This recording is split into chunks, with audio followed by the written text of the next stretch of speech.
आप सभी को मेरा सादर नमस्कार। मैं श्रद्धा थवाइत छत्तीसगढ़ के जांजगीर नामक जगह में पली बढ़ी हूँ और अभी छत्तीसगढ़ की ही रायपुर नामक जगह पर रहती हूँ लगभग पिछले 15 वर्षों से। आज आपके साथ अपनी कहानी पगडंडी पर की रचना प्रक्रिया पर चर्चा के लिए आप सबसे रूबरू हो रही हूँ।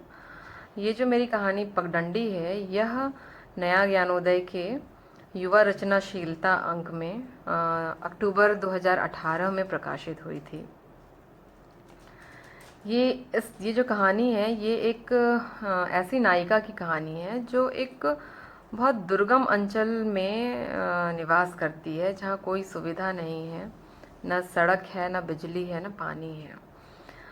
ऐसे अंचल में निवास करती है। ये परिवेश जो है इस कहानी में, यदि हम भौगोलिक परिवेश देखें तो ये किसी भी दुर्गम अंचल का हो सकता है, लेकिन इसका जो सांस्कृतिक परिवेश है वो बस्तर अंचल का है।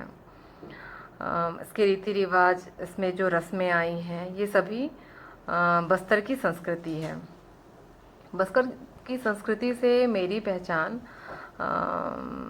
प्रारंभ में तो पुस्तकों के माध्यम से हुई थी। एंथ्रोपोलॉजी पढ़ते थे और भी बहुत कुछ पढ़ा था, लेकिन रूबरू इसे मैंने लगभग 10 साल पहले जाना, जब मेरी शादी ही बस्तर अंचल में हुई। तो बस्तर अंचल में जब मेरा जाना शुरू हुआ तो मैंने नज़दीक से वहाँ की परंपराओं को जाना। जो जगदलपुर तो काफ़ी शहरी जगह है। वहाँ बस्तर की जो आदिवासी संस्कृति है वो नहीं दिखती है, लेकिन जब एक दो बार वहाँ के गाँव में जाना हुआ तो गांव में वहाँ सबसे मिलने से और बातें करने से बहुत सी अलग तरह के रीति रिवाज, रस्में, विश्वास मेरे सामने आए, जो कि एक जो मुझे अभी भी बहुत कहना चाहिए कि आश्चर्यचकित करती है कि वहाँ मृत्यु, विशेषकर बुजुर्गों की मृत्यु, दुख का विषय नहीं है। वहाँ जब ऐसा कुछ होता है तो रंग गुलाल खेले जाते हैं, रात भर गाना गाया जाता है, नृत्य किया जाता है। तो ये मुझे बहुत आकर्षित करती थी यहाँ की चीज़ें, और जितना इनसे रूबरू होती गई, बहुत सी चीज़ें मुझे पता चलती गईं। हम जब रायपुर से जगदलपुर जाते हैं तो रास्ते में कई पाषाण स्तंभ मिलते हैं, मृतक स्तंभ जो कहानी में आया है। तो इन्हें नज़दीक से देखना, इन्हें समझने की कोशिश करना, यह सब होता रहा था। लेकिन इस कहानी का प्रस्थान बिंदु जो आया, या कहना चाहिए ये पहली बार मेरे दिमाग में आई, वो एक समाचार पत्र की खबर से आई। मेरा मानना है कि जो समाचार पत्र होते हैं उनमें दुनिया भर की कहानियों के परिणाम प्रकाशित होते हैं और कुछ के बीज भी मिलते हैं। तो मेरी कहानी का बीज भी यहीं से था। मैंने एक खबर पढ़ी थी जिसमें लिखा हुआ था कि महिला ने अपने बच्चे को अस्पताल में जन्म देने के लिए 16 किलोमीटर का सफ़र पैदल तय किया। इस खबर ने एक तरह से मुझे अपने कब्ज़े में ले लिया था। कैसे कोई एक महिला प्रसव का दर्द सहती हुई भी इतने दूर पैदल चल सकती है, ये मुझे बहुत बार बार मेरे दिमाग में कौंधता था कि क्या कारण रहे होंगे जो उसने ये निर्णय लिया होगा। क्या कोई उसका पहले का कोई बुरा अनुभव रहा होगा घर में प्रसव का? घर के लोगों की प्रतिक्रिया कैसी रही होगी, क्योंकि ऐसी जगह में अस्पताल जाना मतलब तभी जाया जाता है जब बिल्कुल मृत्यु की स्थिति आ जाती है, अन्यथा अस्पताल जाना उनके लिए एक विलासिता होती है। तो ऐसी जगह में उस महिला ने इतनी हिम्मत की कि वह अकेले पैदल चलकर वहाँ तक पहुँची।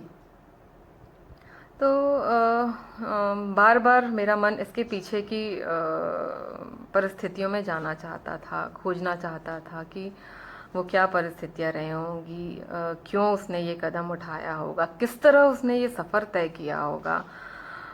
सोचिए, जंगल की का सफ़र जहाँ कोई रोड नहीं होती, पगडंडियाँ होती हैं, कांटे पत्थरों से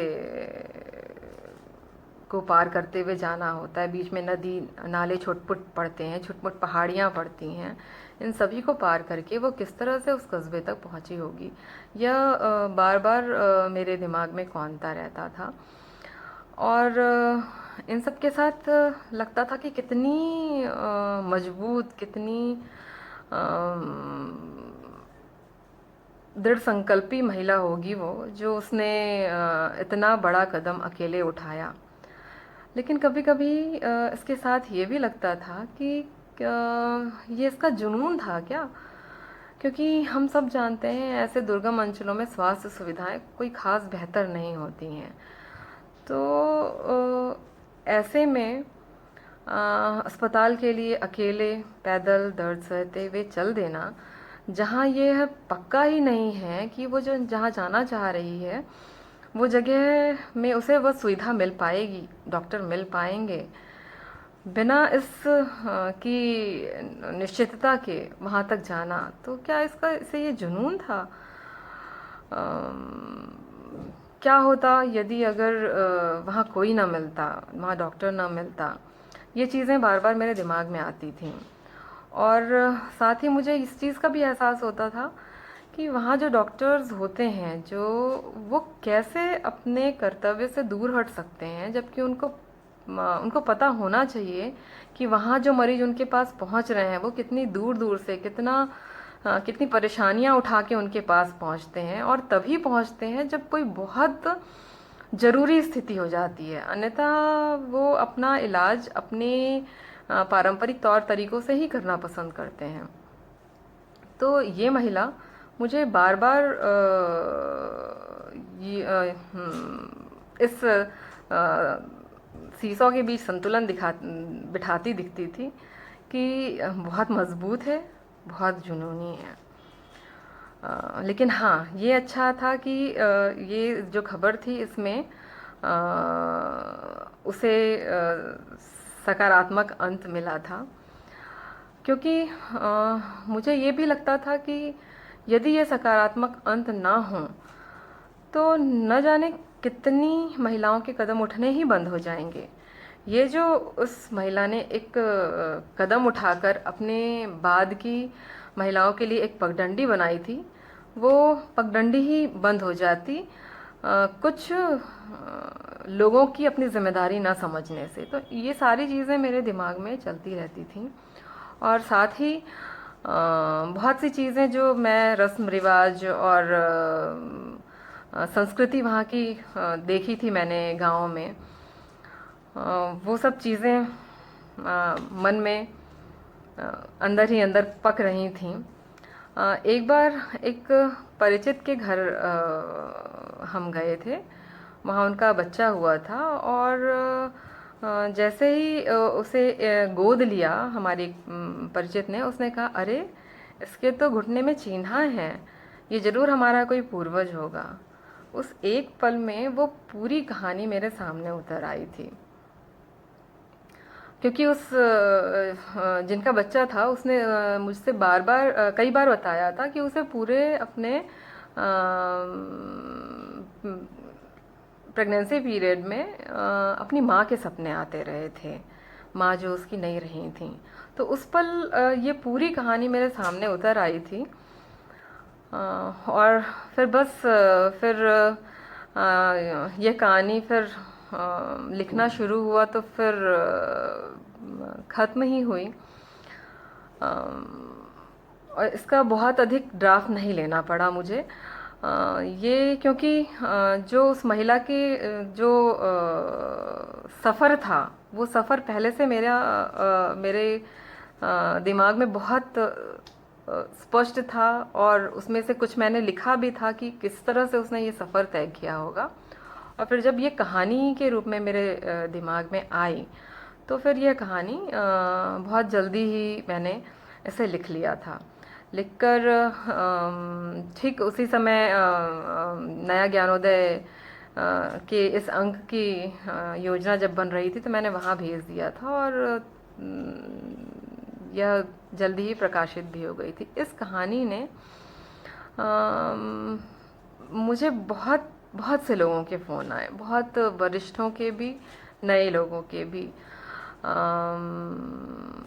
और हाँ, अक्सर जब इस लिखने के उस समय तक पहुँचे सफ़र में शंकर जी ने बहुत मार्गदर्शन दिया था, तो वे इस कहानी को पढ़कर बहुत ही खुश हुए थे, और उन्होंने मुझे अब भी याद है कि लगभग आधा घंटे तक उन्होंने मुझसे इस कहानी पर चर्चा की थी। तो उनके साथ साथ और भी बहुत से लोगों के इस फ़ोन इसमें आए थे। तो यह इस कहानी की पूरी रचना प्रक्रिया थी। अब यदि आपने कहानी नहीं पढ़ी है तो प्लीज़ पढ़िए और मुझे बताइए कि आप लोगों को यह कहानी कैसी लगी। धन्यवाद और हार्दिक आभार।